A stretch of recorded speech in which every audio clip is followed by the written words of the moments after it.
في القلب مشاعر أخفيها قد أشرقت الشمس عليها عن خطط لم أعبأ فيها ستكون.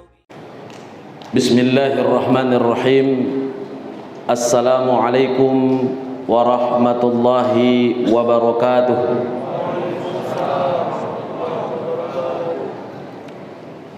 Alhamdulillahi Rabbil Alamin. Wassalatu wassalamu ala ashrafil anbiya'i wal mursalin Nabiyyina Muhammadin wa ala alihi wa ashabihi ajma'in. Amma ba'du. Bapak, Ibu, hadirin jamaah salat tarawih yang dimuliakan Allah, kita bersyukur kepada Allah Subhanahu wa ta'ala, kemudian bersalawat kepada baginda Rasulullah sallallahu alaihi wasallam biqauli Allahumma salli ala Muhammad wa ala ali Muhammad. Hadirin yang dimuliakan Allah, jamaah salat tarawih yang berbahagia, kita bersyukur kepada Allah karena sampai detik ini Bapak, Ibu, hadirin sekalian masih dipilih oleh Allah menjadi bagian dari hamba-hamba yang Allah mudahkan untuk istiqamah, taqarrub, mendekatkan diri kepada Allah.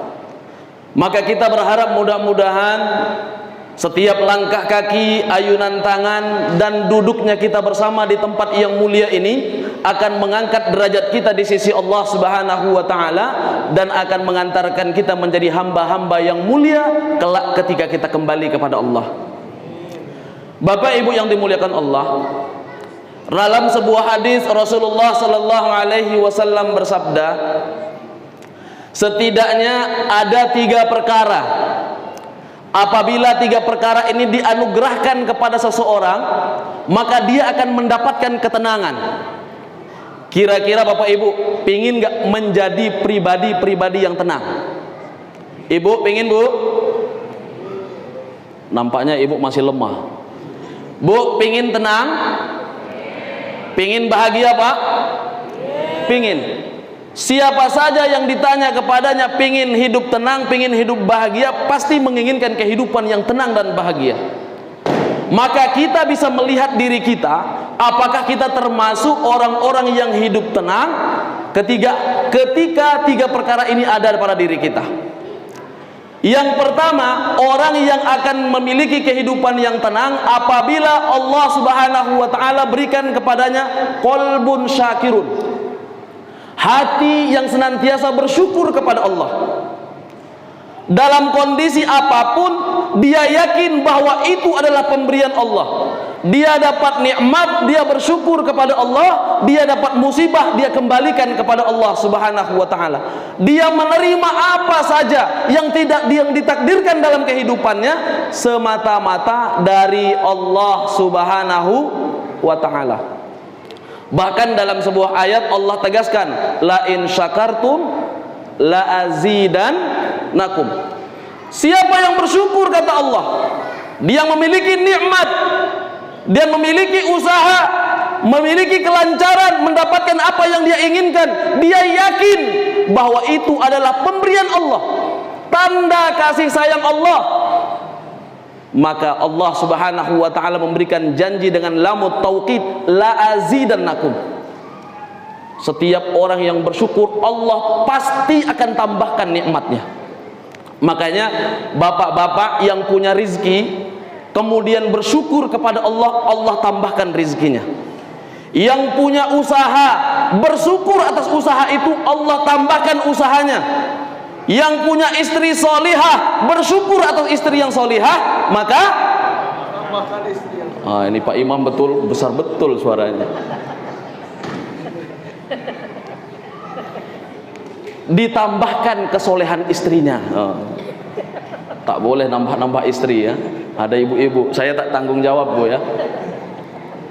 Bapak, Ibu, hadirin yang dimuliakan Allah, ini adalah janji dari Allah. Siapa yang bersyukur atas segala nikmat yang Allah titipkan kepadanya, Allah jamin akan tambah keberkahan setiap nikmat yang diberikan oleh Allah Subhanahu wa ta'ala.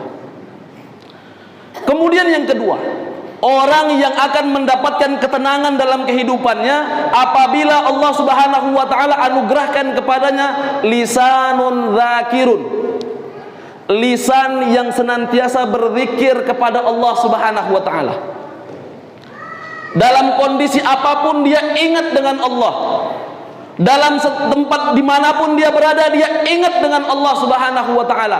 Lisannya selalu menyebut asma-asma Allah Subhanahu wa ta'ala. Karena demi Allah Bapak Ibu, banyak orang yang di mata manusia nampak seperti manusia biasa, tetapi karena dia senantiasa berzikir, di sisi Allah Subhanahu wa ta'ala dia memiliki kemuliaan. Dalam sebuah hadis Rasulullah sallallahu alaihi wasallam bersabda, kalimatan, ada dua kalimat kata baginda Rasulullah sallallahu alaihi wasallam, khafifatan indal lisan, sangat ringan di lisan manusia, habibatan indar rahman, akan tetapi sangat dicintai di sisi Allah Subhanahu wa taala. Apa itu? Subhanallah wa bihamdihi subhanallahil azim. Serentak Bu, subhanallah wa bihamdihi subhanallahil azim. Jadi orang yang senantiasa berzikir di sisi Allah Subhanahu wa taala, di dalam kondisi apapun dia ingat dengan Allah, maka walaupun amalannya nampak sepele, akan tetapi di sisi Allah Subhanahu wa taala memiliki nilai yang sangat besar.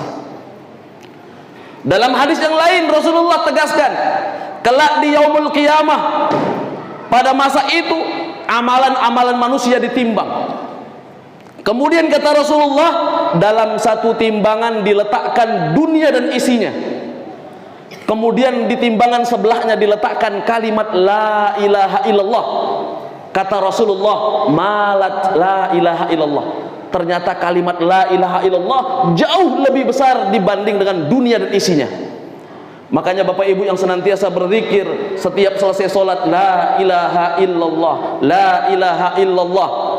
Dalam kondisi apapun, la ilaha illallah. Dalam perjalanan, la ilaha illallah. Nampak sepele, akan tetapi ternyata kita memiliki amalan di sisi Allah jauh lebih besar, jauh lebih berat dibandingkan dengan dunia serta isinya. Hadirin Bapak Ibu yang dimuliakan Allah Subhanahu wa taala. Kemudian yang ketiga, seseorang yang akan mendapatkan ketenangan, yang akan merasakan kebahagiaan dalam kehidupannya ketika Allah Subhanahu wa taala berikan kepadanya zaujatun mu'minatun, istri yang solihah, yang mukminah, yang membantu mereka dalam perkara ketaatan kepada Allah Subhanahu wa taala. Ini Bapak Ibu perlu kita sadari dan kita syukuri. Kita dalam menjalankan ibadah puasa ini, yang paling besar perannya adalah ibu-ibu. Kira-kira suami ketika nunggu azan maghrib, nunggu menjelang berbuka puasa, yang paling sibuk menyiapkan berbuka itu siapa? Istri atau bapak-bapak? Istri.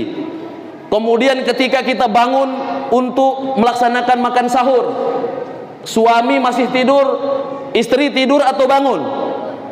Yang manaskan makanan istri atau suami? Padahal yang sibuk jaga anak, ngurus segala macam, istri atau suami? Ini subhanallah, istri kita bapak-bapak yang dimuliakan Allah memiliki peran yang luar biasa. Padahal dalam kehidupan kita, masak, ngurus anak, nyetrika itu bukan kewajiban istri. Ini ibu-ibu harus tahu ini. Ibu-ibu itu tidak punya kewajiban dalam rumah tangganya itu masak. Yang punya kewajiban masak itu suami. Yang punya kewajiban nyetrika baju itu bukan istri, tapi suami. Yang jaga anak bukan istri, tapi suami. Jadi jangan salah. Allahu Akbar Bu. Yang punya kewajiban itu suami, bukan istri. Kewajiban istri cuma satu, taat pada perintah suami. Disuruh masak, disuruh nyuci, nyuci. Nah ini ibu-ibu udah semangat betul ini. Bapak Ibu hadirin yang dimuliakan Allah Subhanahu wa taala, perlu kita sadari bahwa istri kita atau suami kita, pasangan yang soleh itu menentukan ketenangan hidup kita.